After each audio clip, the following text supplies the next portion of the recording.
Protections. Due to suggestive adult themes and dialogue, this podcast is intended for adults. In other words, the truth is ugly, so we get ugly right along with it. Everything we say is out of love for ourselves, our people, and our community. Sincerely, the Green Route Podcast. What's up, y'all? Welcome back to the Green Route Season 2, Episode 9. We took a little break, but we here to talk some more shit. Figure out what's going on around the world. Hey, y'all. Okay, today I have one of my childhood friends. It's crazy. I've known this man since junior high. What we meeting? 6th grade? Was it 6th grade?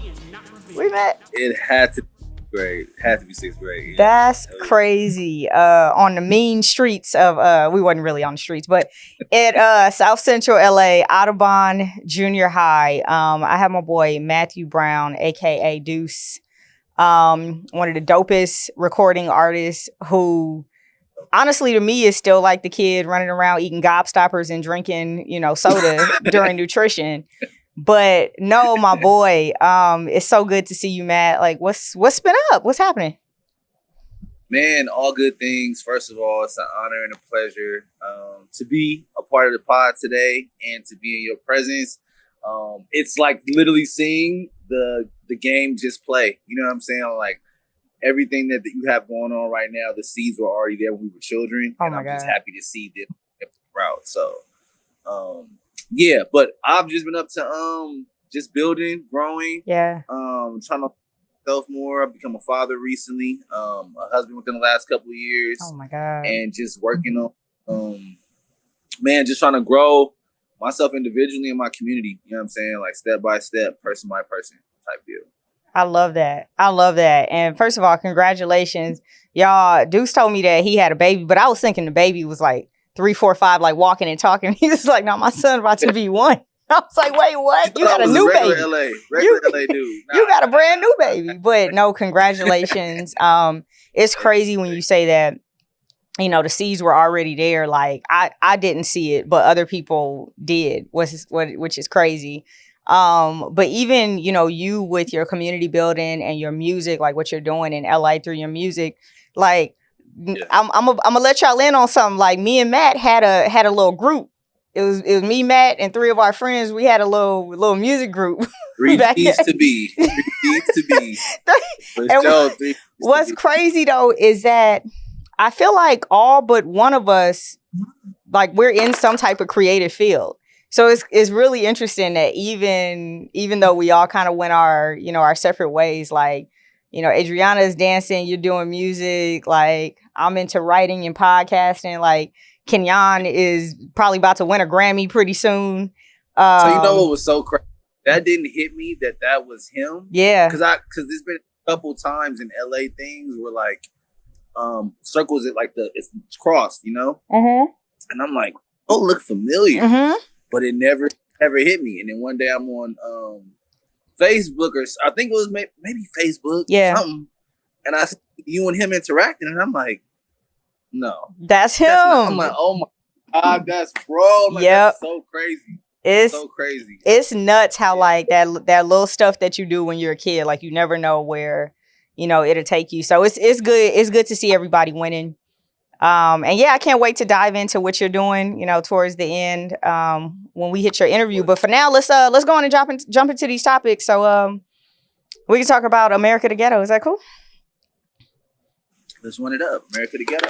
All right. First up, y'all. I mean, I'm not sure anyone hasn't heard of this already. But obviously, Israel is at war with Palestine. So a little bit of background first before we dive into the United States relationship with Israel and the fuckery there. But us. Yeah, us. So on October 7th, Saturday, October 7th, we all got word here in the U.S. that the militant and political faction, this is a Palestinian militant group, Hamas, had staged an attack on Israel, killing about 1,500 people, if I'm not mistaken. I think that's the number. So, of course, the world was in disarray, specifically the United States, that has had long-standing support for Israel, at times blind and just completely unadulterated support for Israel. So when the attack happened, of course, there was a lot of calls for there to be a ceasefire. We still have not seen that.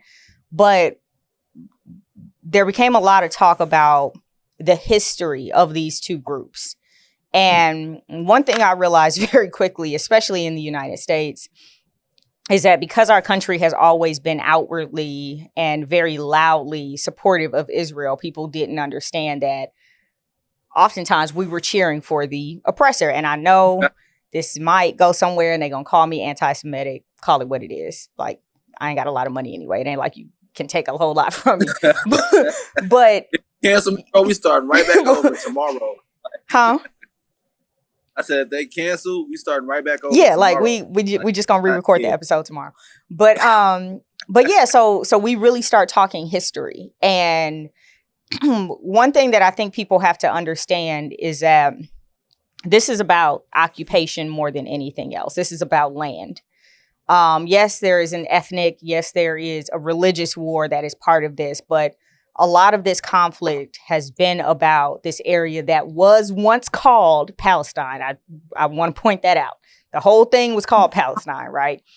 It was a Palestinian or Arab, you should say, majority and a Jewish minority at the time.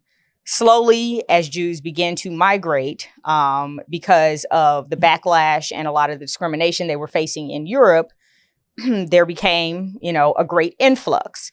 From there, a bunch of fighting started, and we could go through all the different wars, right? You have the 6-Day War, you have the catastrophe, all of that. You have quite a few inflection points in this. So what happened on October 7th really was the next peg on the timeline of these conflicts that we have seen between these two groups in the Middle East for decades at this point, for decades. What I want to talk about with you, though, Matt, is the way, number one, the United States has related to Israel for so long, and also kind of what the media has done by way of covering this. So number one, the United States has pledged about $3 billion every year to aid in Israel. I don't know if a whole lot of people know this, but the Israeli state, and I put that in quotes, has received more aid from the United States than any other country since World War II. And I say country, any other country since World War II, right? This is $3 billion per year going, no questions asked, nothing like that. So a lot of people are like, okay, why is that? Long story short, Israel represents the interest of the United States in that area, specifically American imperialism. Now, when it comes to that, especially in the United States, money talks. We know that in Washington, D.C., big money plays. You wonder why people like Ilhan Omar get kicked off of the Foreign Affairs Committee in the House when she calls out Israel for some of their atrocities. You wonder why a tenured Harvard professor is threatened when he calls out Israel because of some of their atrocities. You wonder why, and I hate to say it, even a Kanye West can lose $1 billion in a week or so because he calls out certain things. Kylie Jenner, right? We can keep going. Not Kylie Jenner, Lord. Kyrie Irving, excuse me. We can keep going down the line. Huh? They're close to the same person sometimes. They did something together. But yeah, so for me, it wasn't surprising when I saw what happened after October 7th, wherein these large mainstream media outlets begin to condemn Hamas and, talk about them being terrorists and all of this, when at the same time, no one wanted to look on the other side and say, hey, these people have been poking the bear for a very, very, very long time. I want to point out that the Black Panthers were considered a terrorist organization at one point, right? Martin Luther King was on a bunch of 3-letter organization lists for a very long time. And so top of it. That, absolutely. It goes to show that when people are fighting against an oppressor that is more powerful and more influential, they tend to be labeled a certain way.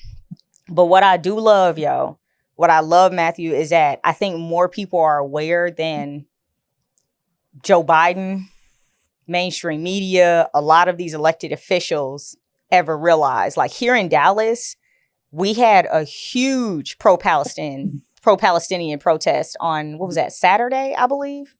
Sunday, where, I mean, you're talking thousands of people took to downtown Dallas in support of this group because, in essence, they understood that this group was being oppressed by a group that has a bunch of power and a bunch of influence to at least control the narrative in the media. Of course. Taking a drink break. Sip some. So I mean, as far as this conflict, like, have you been following, like, what's the word in LA? Like, what's the word on the media streets in LA? Well, I would say this. I would say my thoughts go to LA, of course, because I'm here, but I also think of things always holistically, you know? And I think as a people, and I mean not just Black people, I'm saying as a people, as a human race, or at least Americans, right now we're a lot more in tune and in touch with things, just because of the spread of information, right? No matter what your algorithm is, it's gonna be some BS in there, and then also some information. Yeah. Also more financially literate. So some of the guys and games that were played via media, all forms of it, you know what I'm saying, from music to entertainment, commercials, etc., whatever, you're able to cut through it more. You know what I'm saying? And see through it more. I feel like that's kind of always been the United States superpower and everything. Like, we're marketing gods. Like, that's why an artist in the United States becomes the biggest artist in the world. You know, like, it's because the marketing machine is already built. And what America's done an amazing job of is, as opposed to, I've noticed with other countries, they'll tie in religion to be the thing that they're fighting for. America has made it where their mantra is they're fighting for America. And it's based off of this religion. You know, like, God's in it. God's with us. But America's what we're fighting for, the American dream. So I feel like all of that, like, that ability to market, people kind of cut through it when you see on a day-to-day. It's like, man, money flow one way, you know? And once you start seeing that as yourself, and you can put yourself in somebody else's shoes, you start to see that, hey, it's no different from these occupations from gentrification in a way. It's just not as overt and as a, you know, but if I've had to move from 3 different neighborhoods just because somebody said it's theirs or they want to do this over there, I can definitely understand somebody saying that this is theirs over there because they got more money. It happens to me, you know? So we're starting to, the internet is breaking down those barriers of, oh, that's them over there. You know what I'm saying? We see the hood, the likeness and the symmetry in all of us, you know? So with that, it just makes you more aware, more empathetic. In LA, I can say that it's a conversation that's happened in my workplace, you know, between myself and my coworkers, because we all kind of invite that conversation, you know what I'm saying? Though it's taboo, but it's like, we're people, we're a community, and my regular 9 to 5, I work with the community. So with that, it's always like, well, I have to be cognizant of this because I have people that I care for that may believe in this or may be affected by this, you know? So I think it's just overall awareness, you know what I'm saying? Of how things go in the world, how things are working. Like, even the fact that we're questioning things and we feel the power to questions means we have enough information to understand that there's a question to be asked. I love that. So like the 3 billion, you know what I mean, that they get. It's like, well, why? As opposed to the marketing works so well where it's like, well, no, we're supporting them because they have similarities to us, and the U.S., we're just looking out because we're altruistic. Famo, there's businesses out here that are based in altruistic and being for the people, you know, and that's no way this country's ever showed that. This country showed we're into building and controlling and grabbing resources. Yep. And any type of, even you can tell how influential I feel like that relationship is with the way that we handle business in our country based off that relationship, like all those names you stated. Another example, Nick Cannon. You feel me? Nick Cannon was, for lack of a better term, what a lot of people accepted as that cool black guy who could walk into the white room and, you know what I'm saying, have that. But the moment he brought something up that they did not agree with, it's like, no, that's our that's our biggest ticket. That's it. You know, so from that aspect, once you start looking at it and just mapping it out, like you said, it's just another stepping stone in the story. And it kind of not minimizes, because, you know, death is always horrible. You feel me? But it also kind of gives you kind of insight where it's like, okay, well, they did this, but we had riots over here because they wasn't giving us this. This is way worse than that. Mm-hmm. You know, so it's just always kind of life and experience. And I feel like the sharing of information just allows you to put yourself in different shoes and consider things and understand sometimes they're not even different shoes. Because if it happens over there and we can run it, we'll run it over here. You know what I'm saying? Like, history just repeats itself. That's it doesn't right. necessarily like, oh, this is effective, let's not do it again, you know? So I feel like a bit of it is also our narcissism and seeing ourselves, you know what I'm saying, in these situations. Yeah. But yeah, man, it's just wild. And I feel like a bunch of things just do like rebrands and blow V8 to confuse when it's really very simple. Got what I want, I need that. I'm coming to get it. You know what I'm saying? And if in order for me to get it, I need to pull in more resources, let's create this media campaign saying that this is happening. Well, you know what I'm saying? Like, and what's crazy is you said got a lot of resources, I need that, but like if those people were brown, right, it wouldn't be hey, let me send you aid. I'm going to go over there and take it. So it's interesting how diplomatic the relationship is when these people are of a certain persuasion. We even see this with Ukraine, right? Like, remember that there have been war-torn countries for a very long time that we had no interest in going over to help support. But, you know, when Ukraine happened, like you said, the marketing strategy, right? It's, you know, those people remind us of ourselves. Like they're just like us. And it's like, are they? are they really? And so I think we also have to see the difference in that. Like, one of my good friends said, like, Jewish people are kind of in the perfect like scenario wherein, like, yeah, they had this absolutely terrible thing happen to them, but they're also white. They're also like they pass. And so, you know, yeah, it's never like the now this is the thing though. I could say, like, it's always difficult to say what somebody's advantages and disadvantages are, you know, because you don't walk in their shoes and everybody's built differently. You've been paying attention to the House of Representatives? What's going on over there? A tad. But a smidge. Always a smidge. But because I'm a fan of the Green Route, I need that breakdown from you. Yeah. I need that Marcus breakdown. Yeah. Okay. So long story short, the House is still just batshit crazy. It has. I mean, I read a report a couple weeks ago that said that this is the most unproductive House we have had in over 70 years. Like, as far as the amount of legislation that they have or have not passed, like how much bickering they've done on the floor, like how much of the conversation has been completely unproductive. So we're not crazy in believing that this is one of the most childish, unproductive, specifically House of Representatives that we have had. The Senate is actually doing okay. They're not doing terribly. Now, a little bit of background of kind of what went down with the House. Kevin McCarthy was the Speaker of the House, right? He got elected in, I'm going to say January, February of this year. He got voted in, though, after 15 rounds of voting in the House of Representatives. Why that's interesting is because, number one, that was just historic. But number two, the reason why it took so long for him to get voted in was because there is a far right group in the House called the Freedom Caucus. It has people like Marjorie Taylor Greene and Lauren Boebert, the crazies, right? I think Matt Gaetz is in there somewhere as well. So there was this caucus that went to Kevin McCarthy and was like, hey, if you want to be Speaker of the House, you got to agree to a few things.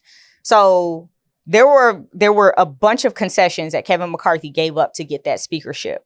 One of which, crazy enough, was that if he got the seat and he got the votes from the people on the Freedom Caucus, any one member of the House of Representatives could bring a vote to vacate the seat, meaning, hey, I'm calling, no confidence.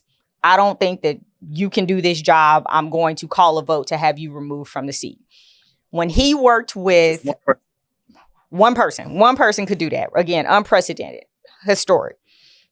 So remember when there was like the whole looming government shutdown earlier this year, right? He worked alongside Biden and Democrats to get a spending bill passed. They ain't like that.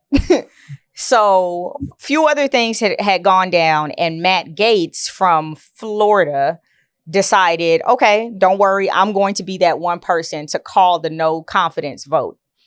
Called the vote. They ended up ousting him. What was crazy about this is that even with all the concessions that Kevin McCarthy gave up to Republicans to get the speakership, when Democrats came to him and said, hey, we'll give you our support to keep you in the seats, but you got to give us something. Like, we need some concessions too. Kevin McCarthy was like, nah, I don't need your help. Democrats said, all right, no problem. They also voted against him. He was ousted. Fast forward, Patrick McHenry becomes the interim Speaker of the House, right? Speaker pro tem. He's sitting there, but the problem with not having an officially like sworn in speaker is that the House of Representatives is essentially at a standstill. They can't get anything done. So Patrick McHenry, he's the talking, figurehead or whatever. He kind of does his part, whatever. Republicans go to a back room and was like, okay, what's the next step? Because we have to get a Speaker of the House, right? They are the majority, even though it's a narrow majority in the House of Representatives. So they look at Jim Jordan, right? Jim Jordan is the same dude that Fonnie Willis got in his ass for questioning her and how she's doing with the Georgia Trump case. And said, okay, we'll, consider Jim Jordan. House Majority Leader Steve Scalise also threw his hat in the ring and said, I'll be speaker. Cool. They go to a closed door session. Steve Scalise actually wins the vote to be the next nominee for the speaker. Then he drops out of the race. He said, I don't have the support. I don't even want to worry about it. I'm going to drop out. Who's up next but Jim Jordan, right? The dude who nobody really wanted, but okay, Trump endorsed him. We'll see. So yesterday, they had the first vote. Jim Jordan has been whipping votes, right? Trying to get people to vote for him. He lost by 20 on yesterday. He and his allies thought that he was only going to lose by 8 to 10 votes. He lost 20 yesterday. They had another vote today. This was round 2.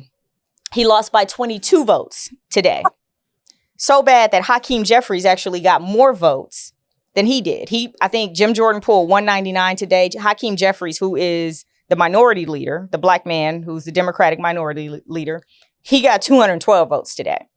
So now the question is, okay, is Jim Jordan ever going to get in, or should we just expand the powers of the interim speaker, who is Patrick McHenry, so that they can get back to business, which for a lot of them includes getting funding for both Ukraine and for Israel. Now, mind you, they cannot bring any legislation to the floor to pass any bills unless there is a Speaker of the House. And so, yeah, the House is in utter and absolute disarray. And what's crazy is that this is probably the worst time for them to be in disarray, because they all want to support Israel. Not so much Ukraine, because they had already started pulling back the support on that, but certainly Israel. Here's what I think is going to happen. I think there is going to be a push even from the Biden administration to try to get either Patrick McHenry's powers expanded, because Biden, from what we found out today, plans to go to Congress and ask for $100 billion, that's billion with a B, in support for Ukraine and Israel. So he will need a speaker, or at least a speaker in pro tem with expanded powers in order to get that done. So that's kind of my rundown. Long story short, it's a bunch of kids dressing up in suits, playing with our money. And to be honest, we haven't had a speaker for 2 weeks, and I don't feel like it's any different than when we had a speaker. I feel like it's the same bullshit. Yeah, so that's what's interesting to me, right? Like how you said the other guy won, and then he was like, "No, I'm cool. I'm out of support." Right? Yeah. What's that factor?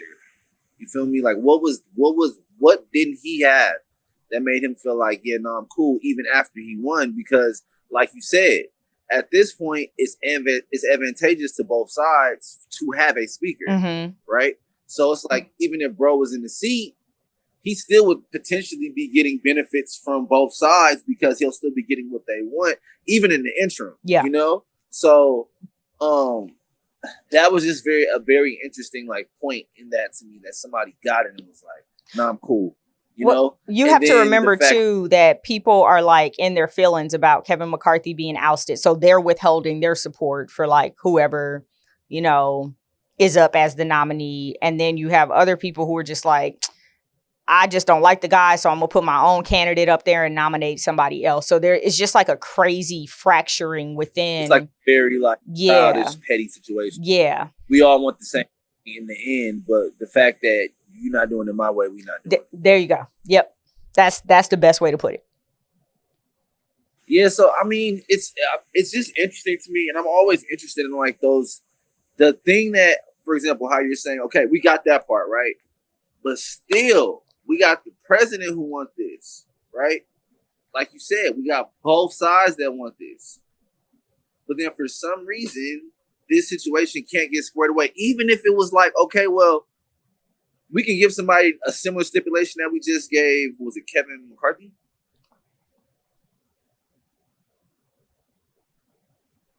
Can you hear me? Yeah, I can hear you now.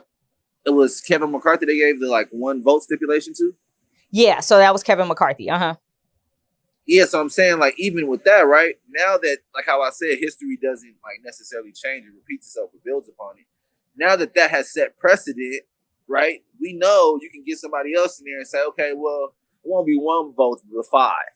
You know, like you can still get people out of that seat if it was like we just needed to get this done. Yeah. Right now, you know? It's just very interesting that they're at a standstill. And I mean, it could be the world just gotten that petty, which is also scary, you know, that even if we have common interests, we can't put our pettiness to the side temporarily, you know. Yeah, it's just wild. You would think, but it kind of reminds me of like corporate America a little bit, where like, you know, instead of actually doing the work that is helpful and beneficial to society, it's like, nah, like, let me see, you know, how I can politic best. Like, because in corporate, right, it ain't really about like getting work done. It's about looking busy and like looking important, like making up shit so that you can justify your big ass salary. And that's kind of what I feel is happening in the House. Like, I've had a representative who actually is from here in Texas to send out 3 fundraising campaigns on the guise of doing her job. Like, oh, we're about to, you know, vote for the next Speaker of the House. Let's show the Republicans that we mean business. Russia donation right now. Like, didn't we pay for this vote we already paid for that campaign? Like, go do the work. Donation for it. But this year's paid for. This term is already paid for.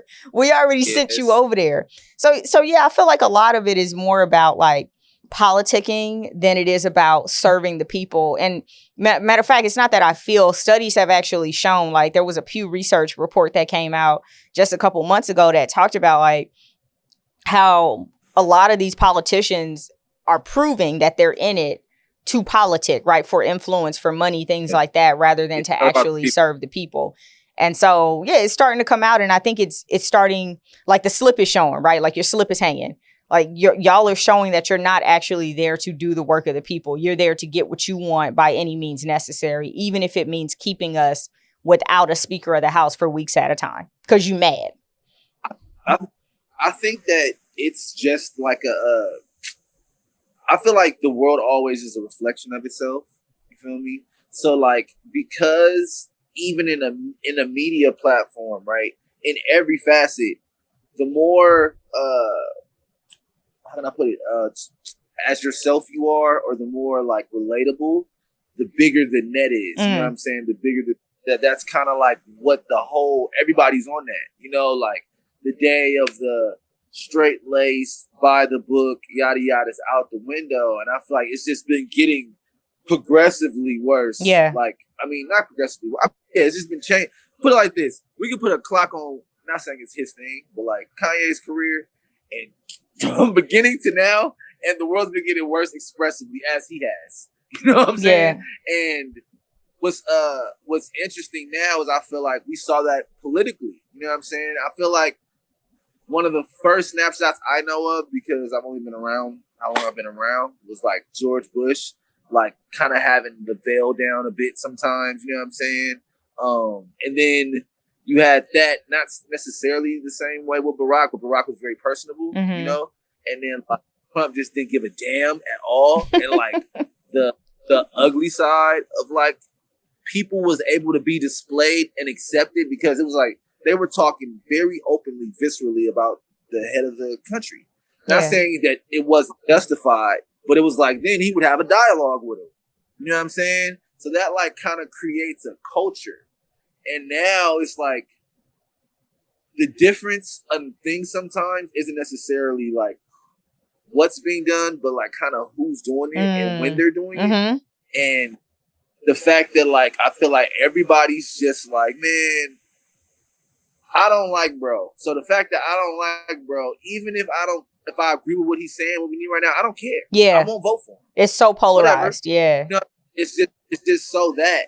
And then everybody's focused on self-interest, like you said, and it becomes apparent as well too. So yeah, I think it's just the world mirroring itself. You know what I'm saying? Again, I feel like everything's just a reflection both ways. So it's interesting. I mean, I don't know what the turn would be. That's why I'm just so curious on like what's the factor why won't nobody at least take the seat?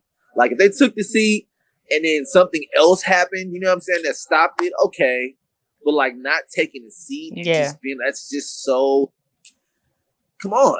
Yeah. You know what I mean? It's like if it's five of us and somebody has to be the leader, even if we all don't agree, we all vote for each other, eventually somebody gonna be like, okay, it could just be you. You know, and like eventually, you know, and the fact that we're doing that with, I mean, quote unquote, like saving the world, you know what I'm saying, at stake, that shows how much cap it is, you know? Like if your intentions was really that, it wouldn't be a second thought. It'd be like, well, next person up, like, okay, how can we support you in this? That's it. That's it. So y'all, next vote is Thursday at noon. We'll see. This episode will be out after, but you know. All right, y'all. So let's talk about it's actually something local here to Texas, but it's going on all over the country. I found out when I did a little bit of research. So there's something down here in Texas called the Education Savings Plan. And I did an explainer on this last week before last, because when I read about it, I was just like, yo, this is crazy. So the reason I was even interested is because I have a journalism program down here where I work with high schools, and the high schools I work with are in West and South Dallas. So, you know, areas that are certainly underfunded, a lot of times looked over, divested from, things like that, including the schools. I mean, honestly, like a lot of the schools that I went to in LA, right? So these kids are, you know, fighting over the little bit of resources that they're given. And then the teachers and the administrators, oh my God, like it's nuts. So I don't know exactly what the number is in Cali, but I do know a lot of teachers in Cali are leaving the profession. But Texas is one of the worst when it comes to losing teachers. Just last year, they lost almost 14% of their entire teacher population, K through 12 teacher population. Almost 50,000 people exited the profession because, number one, the money is just bad, like just terrible, right? The administration refuses to raise the resource, like the dollars per pupil in school. So a lot of times teachers are paying out of their pockets for the type of things that their students need. I remember we grew up in schools that were like that. I remember our teachers bringing stuff, right, that they had bought out of their pocket for us. They also give us syllabus and be the syllabus, like you would need these things for the year. Yeah, you get a list and your mama had to go, like purchase a bunch of it. Yep. But I knew it was bad down here in Texas because I had a friend who had a birthday party last summer, and it was right before school started. And instead of asking for gifts for her birthday, she asked for materials and supplies for her students. This is a high school teacher.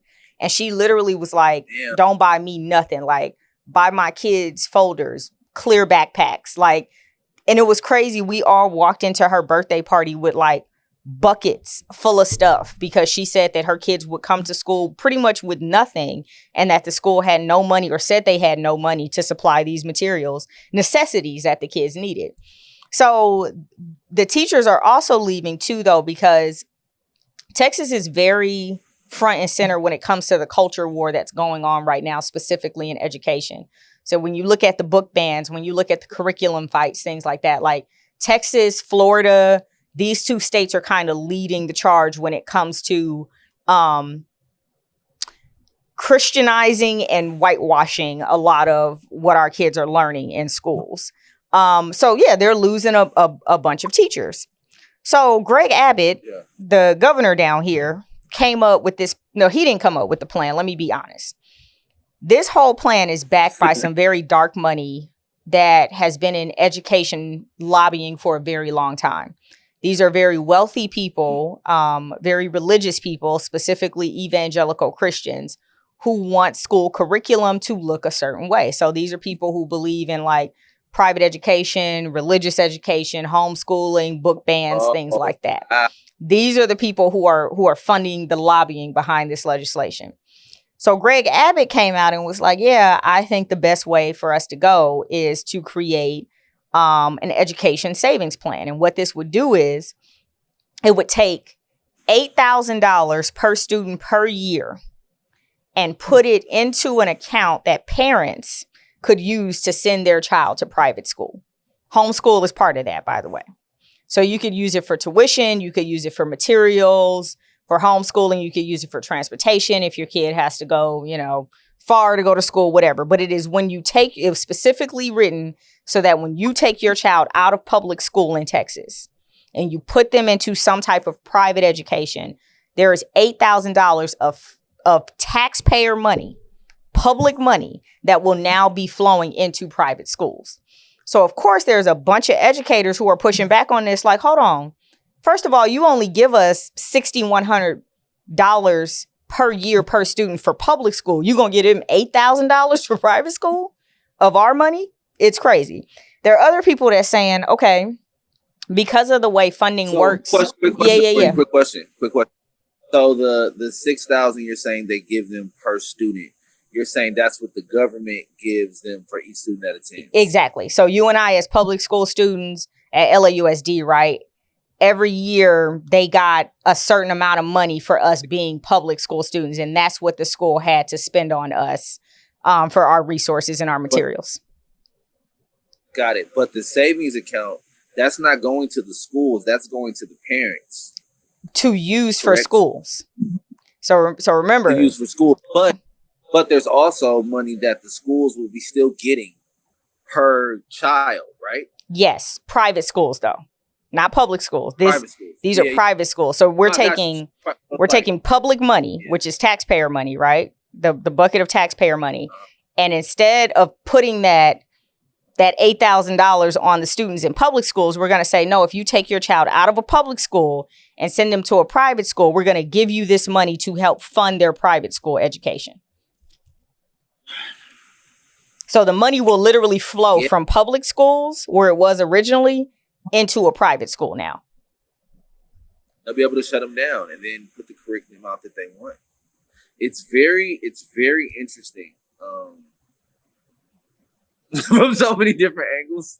It's also like terrifying, the way that in all aspects, I feel like the way that the company is run is if you get them while they're young, So like from a marketing sales standpoint, they want you to get somebody to be a fan or a customer from the embryo stage. And if you can keep them, you can drop a movie 30 years later about something that came out in their childhood, So it's like even saying you want to take children while they're in schools and implement certain religious beliefs, even if it's like, well, I'm a skeptic. If you're doing it every day, you know what I'm saying, or you have these things around you every day, it's gonna like some way either be ingratiated into you or allow you to be open to it being in other places, you know what I'm saying, around you, or being more comfortable with it.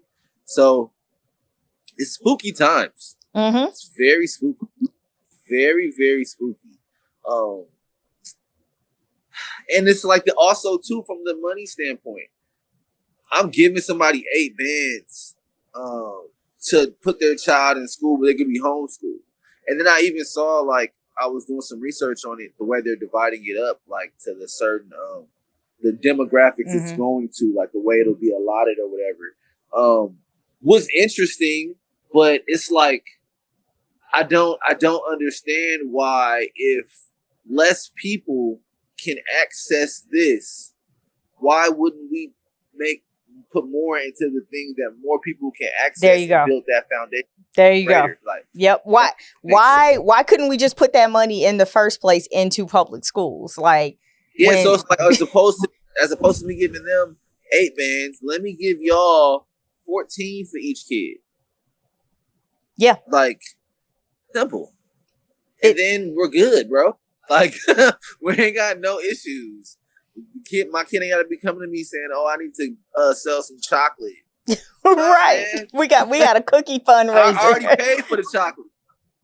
Yeah, I'm paying for you to go to school, and then I'm paying for the chocolate to pay the school again. I'm not doing that. Yeah. Like, you know what I'm saying? But also too, it's crazy because that money could also be like, all right, well, let's not put the whole 8 in the school. Let's give 4 for each child and put that other 4 in teachers. You know what I'm saying? Like, because they're leaving. They're not doing this anymore. We'll have nobody to teach them.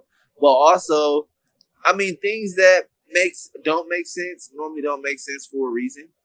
The reason why they're not putting the money into the schools is because they want the teachers to leave, because they only want to have these private educations are saying this is the way you should do That's things. it. So it all lines up with the agenda. I mean, they're very happy. It's part of a greater plan. You're 100% right. If I can defund the public schools and make all that, because the other thing, Greg Abbott specifically said out of his own mouth, out of his own governor ass mouth, that he would only consider more money for teachers and increases for them if the Texas legislator passed school vouchers, what we were just talking about. So that's the carrot.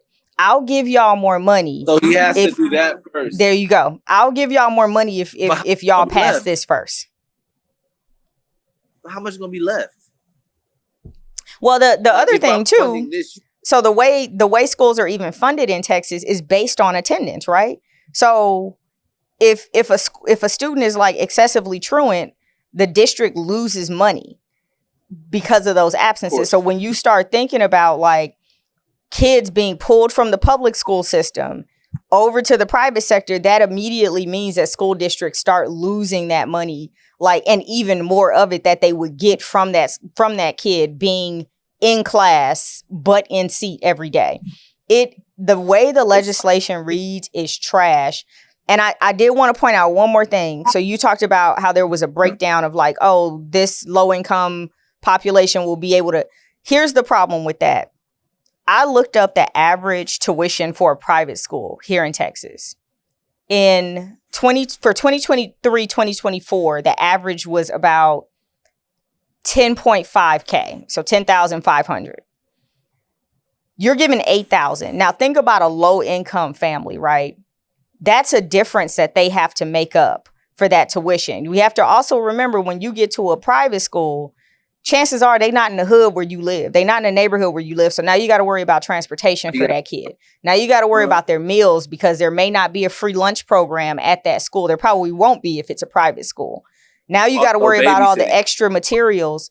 So even though you're saying you're setting this money aside for very low income households, most of those people still will not be able to afford to send their babies to private school, which means that their only choice will be public, which you have officially defunded by creating this program. It's nuts. But so like, where are these kids going to go? Home, to the house. Like, now they talking about making the school week 4 days a week because the teachers need time off. They're so overworked. Yeah. And then what happens? Like, because they're not going to make the work week 4 days a week. They not making daycare no cheaper. Like, it's crazy. They need to run that. Yeah. Man. It's nuts. crazy. That it's just no other. It's like it's kind of like playing chess, and then you still playing, and then somebody's like, "Oh, your game's over." You're like, "What you talking about, man?" And you thinking about your move, and bro talking about 8 moves ahead. That's right. You know what I'm saying? Like it's like that situation where it's like by the time you open your eyes to your problem, and then you being in your problem makes you acknowledge the other ones, it's too late. Like, What like me and my friend I talk about all the time how like a lot of us don't have the luxury of being 8 steps ahead because like survival is 1-2 steps, right? You're just trying to get the rent paid, you're just trying to eat. But when you have those basic necessities met, then you can sit down and strategize. Like then you can actually like look ahead. And I do actually think that's why like there is a certain faction who tends to be better at this type of strategy because they don't really have to worry about basic survival. Like that stuff is taken care of. I had another a conversation with somebody separate, and they didn't understand that. You know what I'm saying? Like I was trying to explain how moves that are made in Los Angeles are often planned 50 years ahead. Mm-hmm. It's but see this, it's already been done. Like there's nothing you can do about it. So you'll be like doing a protest or whatever. That's bro, it's rap. It's been done. The money's already solidified. It's talk about. You know, and I know that from doing like videography and photography at a point and getting hired to take pictures of some buildings that were still operating or whatever. And the dude told me like, "Hey, if you got some money, put it over here right now because in the next this and this and that, this is about to be that." And I was like, "Okay, yeah." And he wasn't lying. Was not lying. This was like 7 years before it happened.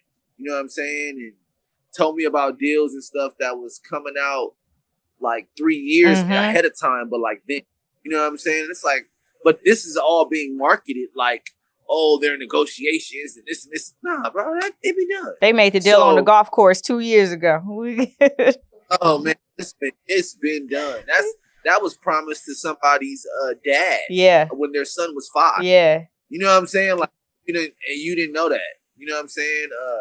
So it's just always, man, like it's very crazy. Now, even that whole 8 steps ahead thing, like you have to, like you said, you have to be able to be at a point where you can focus on other things, right?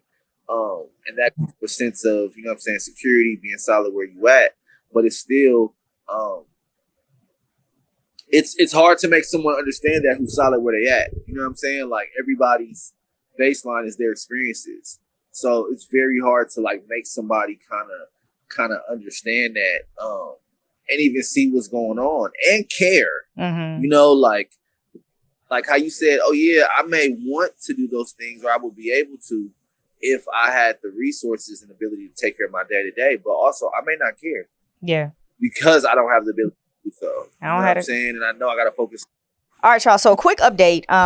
Last episode we talked about the UN Security Council approving a resolution that, of course, the United States helped pen to send an armed force into Haiti. So I think in the last episode we talked about Kenya raising their hand to say that they would lead the effort to go into Haiti, and that they were more than happy to send about 1,000 of their police officers into the Caribbean country, the Caribbean nation, to help restore order. So here's the update.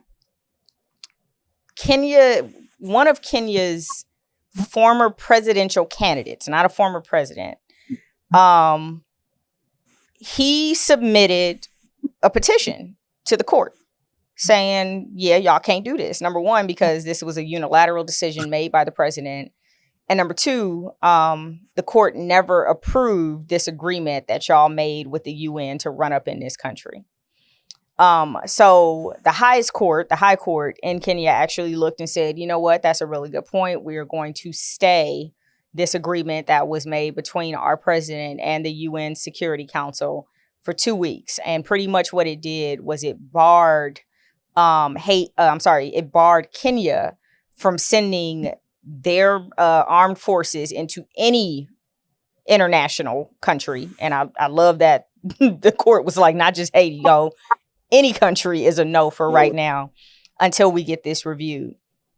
What's interesting about this, though, is that there has been a lot of talk from activists in Haiti saying that the United States and the UN in particular using Kenya as the face of this is actually just blackface. And I love the fact that they use that word in particular, because what they were pretty much saying is y'all are using a member of our family, right, our cousins, right, to go in because it's better optically for you. It looks better on camera to have other black faces running up into a black country busting heads. They also brought up a really good point. Feed the narrative too. It helps what? It helps feed the narrative. Yes. So you have to remember what happened the last time the United States deployed there. You have to remember the last time the UN deployed in Haiti.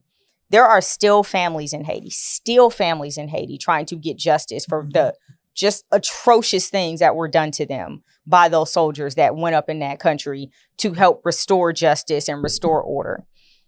I'm talking about the same type of atrocities that Biden said he saw evidence of in Gaza, right? Like that's the type of stuff that we know for a fact actually happened to people in Haiti the last time that country was occupied.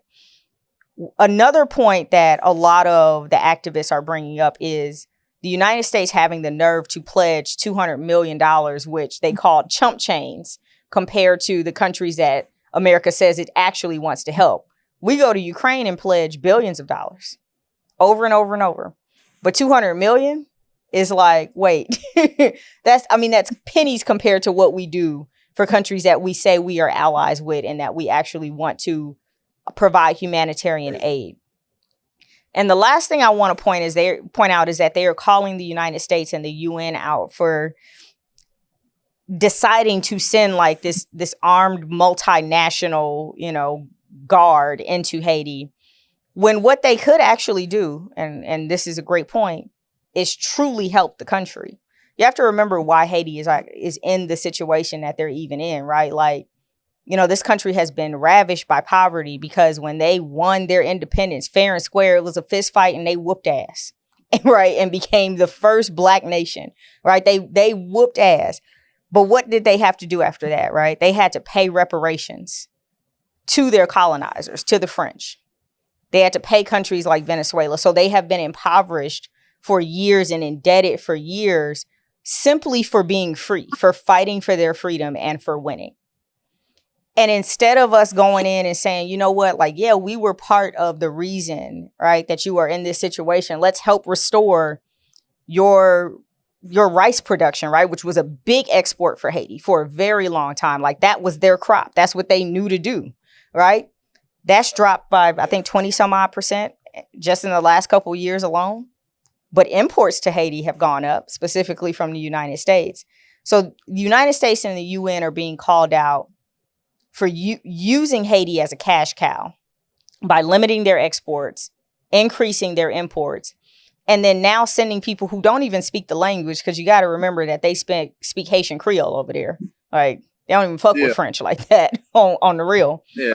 And so, you're sending these people over there who don't speak the language, and it is just destined to be a violent and absolutely grueling experience for people who have already had just a terrible time from the moment they were taken and trafficked from the continent and taken to that island. So that's my update. I just wanted to let people know what's going on right now. There is a stay in place by the High Court in Kenya, but I'm pretty sure the UN and certainly the United States are fighting to have that lifted so that they can get those police officers over there, which they were trying to get them over there within 2 to 3 months. So probably end of the year is when they're trying to get those Kenyan soldiers over there. It's crazy, man. World's a wild place. All right. Well, I'm gonna jump into this last one right here. All right. So your boy, President Jojo, ran his ass over to Israel in the middle of a war. So our Secretary of State, Antony Blinken, had been in Israel, right? They said this was a pre-planned trip. That's what they said. So Antony Blinken had been over there doing what Secretary of States do, right? Shaking hands, kissing babies. Yeah. And all of a sudden he announced, I think on Monday, maybe on Tuesday. It was real quick. Monday or Tuesday that Joe Biden was going to be joining him in Tel Aviv to meet with the Israeli Prime Minister, Benjamin Netanyahu. Now, historic, right, for any president to roll up to a country that is like shooting off missiles in the middle of it. Now, he did go to Ukraine for a quick trip. Was that earlier this year? But different, right? Just different.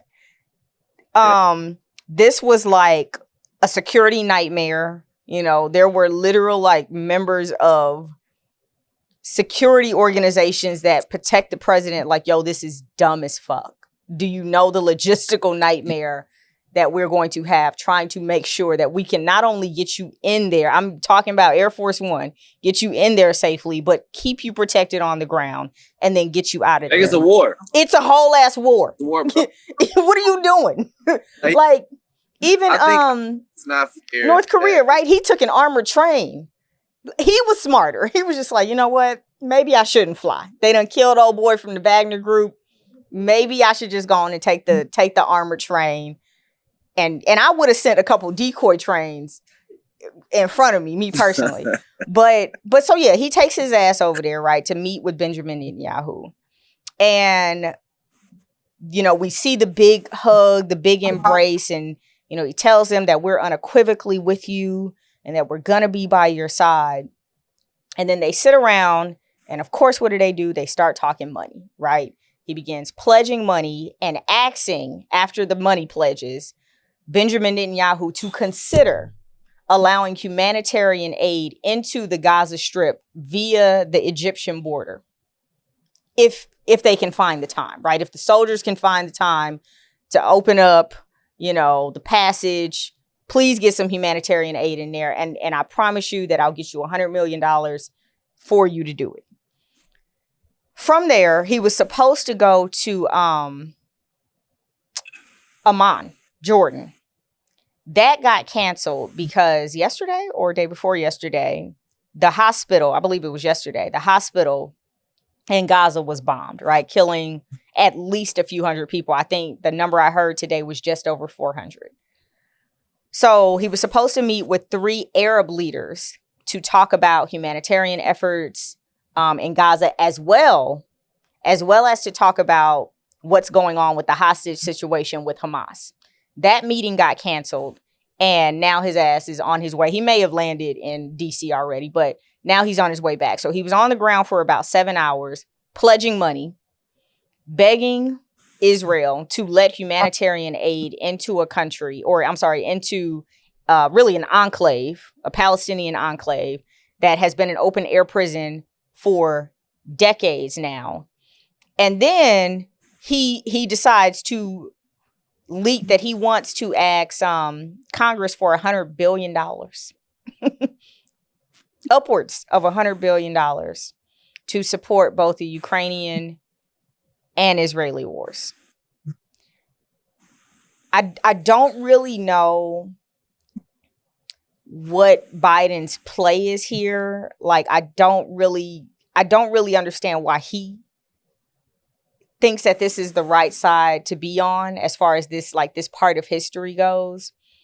But I do know that if he is not very, very, very, very careful, he was already struggling. He was already struggling to get the support that he needs to get a 2024 election. If he is not careful, all the people that he promised them student loan forgiveness to, and, you know, better jobs and better housing, they're going to walk on his ass. That was wild. That student loan forgiveness thing, that was wild. That was crazy. That was really crazy. Because, like, bro, this how you got the votes, to be honest. This is how you got millennial votes right here. Man. What was even sick was I filled out my whole, joint. And then it was like, are you good? And then it was like, yeah, we're not doing it. They threw that application in the goddamn trash. They said, you thought it was filling you? They said, so they said it's processed, happening. And then they send me a message back saying, "Yeah, we not doing that no more, man." And I'm like, that went away. That what? She don't live here no more. She don't. Bruh. That's crazy. That's crazy. That's really crazy. But I'll say it over and over bro, again. wow. Like the masses didn't vote for Biden. They voted against Trump. Like, let's just be clear about what was going on, right? Trump was so fucking chaotic that people were just like, we need somebody. And I'm gonna be honest, I remember looking at the TV election night and I was just like, this is the best America has to offer. This is what we have. Like, this is supposed to be the most brilliant, most innovative country in the world. And these are our choices. Like, so Biden was already hanging on by a thread. Bro was already skating on thin ice. He was already on thin ice. And then he rolls over there and pledges $100 billion of our money when he won't even forgive no goddamn student loans. And we got our housing crisis is out of control. These kids don't know how to read. They getting shot up every other day at school. Like, what are you talking about? What are you doing? This is what's crazy to me. Like, I don't think there's a way to actually do this because it will be ageist, right? But it's got to be a cap on like who can make decisions for the populace if you don't like pretty much average out to the average of what the populace that makes decisions is. You feel me? Like, bro, we shouldn't be responsible that this old man want to go bucket list some shit and go to a war, like, just because man. He wanted to go. That's like you tell your grandma, like, yeah, he just wanted to go. Like, it's like, grandma, like, no, you can't drive through the jungles. And then she like, no, it's a shortcut, baby. And it's like, you can't. And she's like, I'm going. You know what I'm saying? Then it's like, well, I gotta go too. He's our grandma. He's our grandpa that's just doing wild stuff that don't make no sense, but he also represents the voice of everybody, which is crazy. That's crazy. And which is like, it should be like, for example, I mean, I don't think it can happen, right? But when that, like you said, that election, you looking up there, you're like, this is the best we got to offer. The same way how the house is vacant, I think like, yeah, we ain't got nobody right now, bro. We not deciding on this. It should be a thing where it's like, yeah, we as a populace, all right, we got these two candidates, but then like, they really trash. Do we have to just stick with this and pick one of these? You know what I'm saying? Like, this can't be the best of us. This cannot be the best of us. And it's not a true representation. You feel me? Like, Donald Trump doesn't represent the populace. Joe Biden doesn't represent the populace. Like, they represent specific parties and specific people with very interests. Like tailored special circumstances. Like, so with that, of course he's gonna make weird decisions because the populace don't go through none of this stuff. Their mind don't work like that. It's like, okay, well, if stuff is cracking over there, I'm not going. I'm not pulling up. He like, oh, I'm gonna go. Yeah. Everybody like, nah, it's not a good idea. No, gotta go. We gotta go. We gotta go chop it up. We gotta go do this and this and that. We gotta go give them money we don't have. Like, but it's because also too, I think other people are better at hiding their intentions or better at like working, like having people skills. I don't think Biden's good at like not being transparent of what's happening right now. You know, like I think somebody else, another president, could have finessed that trip and that interaction into being something. You know what I'm saying? Like, oh, this has to happen because of this, or whoop or whatever. He just don't have the general appeal enough for anybody not to see through what he got going on. Well, and like, we don't have to see through it because he told us the stance that he's taking time and time again. Like, we don't even have to read between those lines when it comes to Biden because, you know, the first thing he did was get a bunch of Jewish leaders at the White House to talk about how America is 100% behind the Israeli state. And so, of course, like you said, he doesn't represent the populace. I'm like, actually, you got quite a few of your citizens here who are pro-Palestine. We are pro the underdog who's been shitted on and pushed around and pushed out of their homes.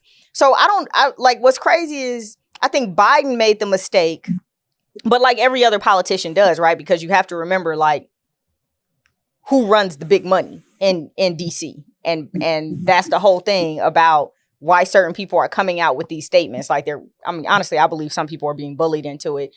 And I say I believe, I know other people are being bullied into it because I've spoken to them directly about being forced to make a statement of support for Israel. So Yeah, Biden didn't make us read between no lines. Like, he was very clear about, this is our country's stance. This is who we're behind. This is who we're going to give our money to. You know, we're going to help you reinforce the Iron Dome. They couldn't wait to get some goddamn ships on the ocean to send over there to like, you know, help reinforce what the Israelis have going on. And I'm just sitting here thinking, like, you on the wrong side of this, my dude. You're on the wrong side of this, and then you're making the rest of us look like we want to be over there with you. Yeah. Yeah. I mean, just 100%. Like, yeah, it's just the L. It's just the L, and it's nasty. You know, like, I mean, that's the best way. When I'm just thinking of it, it's just like, this is gross. Like, all these decisions are wild. I don't even understand how any of these things become justified. You know, like, and it even shows, like, on a regular standpoint, right? Like, you don't want to put the people who are around you on a day-to-day basis in harm's way, you know? And going over there was like a security risk. You know what I'm saying? Like, imagine if something would have happened. We would have then at that point, just off of like ego and GP, it's been open war. Yeah. So now it's war with the U.S. Like, it's like, come on, what do we, for what? Now, why was he open there? Yeah, now we got to fight everybody. Because you done. Now we got to fight everybody, bro. Like, come on, man. Like, just because one person was stupid. And my thing is, too, if you about that life, be about that life. Go on, take your ass on over there to the Egyptian-Gaza border. Solo. If you about that life. Like, actually be about it. Don't just roll over there to the palace in Tel Aviv and sit up and have coffee and you know, and crumpets or whatever. Like, no, go be in it if that's what you say you want, for real. Yeah, I go pull up. Pull up. And it's like, bro, you could FaceTime. I know they got something way more fire than FaceTime. Like for presidential, I know the president got something way more fire than FaceTime. Yeah, his right. FaceTime, you could probably tell it. You know what I mean? Like, right. And then bro want to pull up. Like, I'm not. Right. My boy said they ain't got no holograms or nothing. They couldn't nothing. Yeah. Bro, I went to a concert and I seen a Tupac hologram.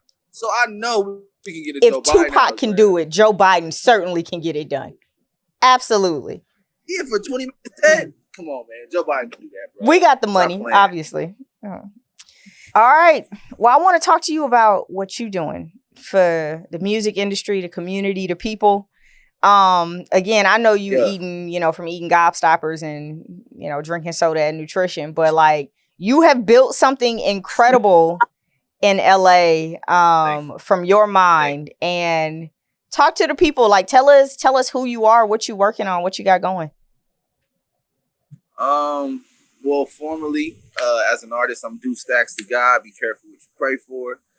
Reporting live and direct from Los Angeles, California.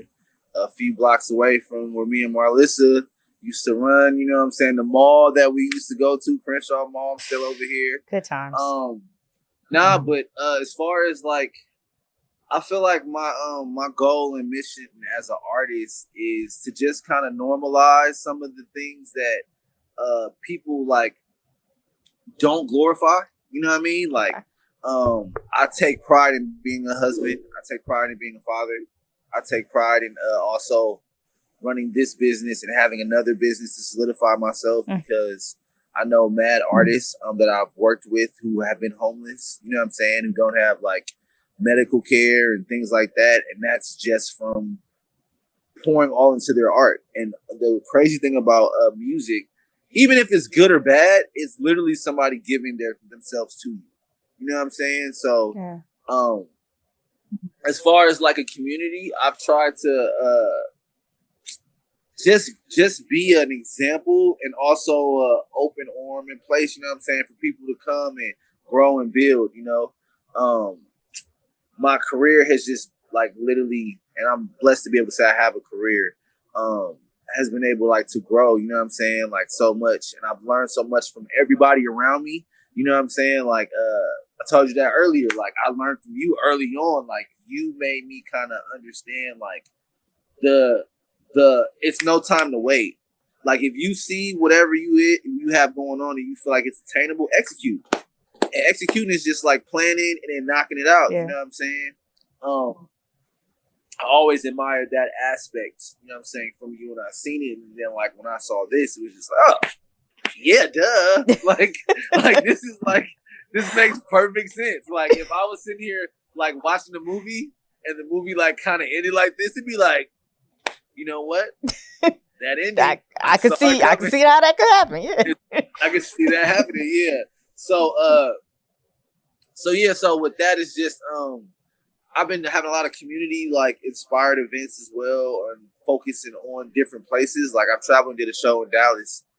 No, sorry, it was Houston. I was about to say, I know you ain't come to Dallas and didn't see me. We was gonna fight, bruh. So I have been frequenting Dallas. Though I was out there for last 420, but I didn't know you was out there. You didn't know I was in Dallas? Like I didn't know. That's crazy. No, I feel like I didn't find out till like after that. Like maybe like June or July last year, I found out she was out there, and I'm like, "Oh shit, that's Mother's was out there." That's nuts. Yeah.